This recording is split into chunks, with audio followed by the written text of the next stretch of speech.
नमस्कार मैत्रिणींनो, आज आपण बनवणार आहोत दोडक्याचा ठेचा। त्यासाठी मी इथे 2 मोठे कांदे कापून घेतलेले आहेत। हा दोडका स्वच्छ धुवून घेतला, त्याच्या शिरा काढलेल्या नाहीये आणि त्याचे असे तुकडे करून घेतले। त्यानंतर इथे मिक्सरच्या भांड्यामध्ये मी हिरवी मिरची आणि लसूण घेतलेला आहे। आता त्याच्यामध्ये आपल्याला हे दोडक्याचे तुकडे घालून मिक्सरला दरदरीत वाटून घ्यायचे। खूप बारीक करायचं नाही याला, थोडंसं रवा म्हणजे मोठं ठेवूनच वाटायचं आहे।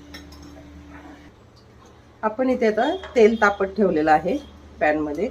त्याच्यामध्ये जिरं घालूयात, थोडीशी मोहरी घालून घेऊयात, त्यानंतर हिंग आणि हळद,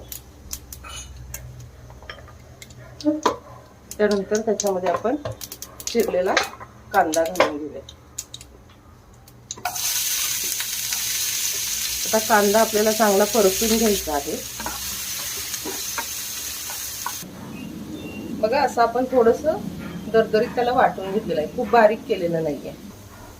कांदा आपला छान परतून झालाय, त्याच्यामध्ये आता आपण हे वाटलेलं दोडका घालून घेऊया। चांगलं परतून घ्यायचं आपल्याला याला। याच्यामध्ये आता आपण मीठ घालून घेणार आहोत आणि पुन्हा त्याला मिक्स करून त्याच्यामध्ये पाणी घालून घेणार आहोत।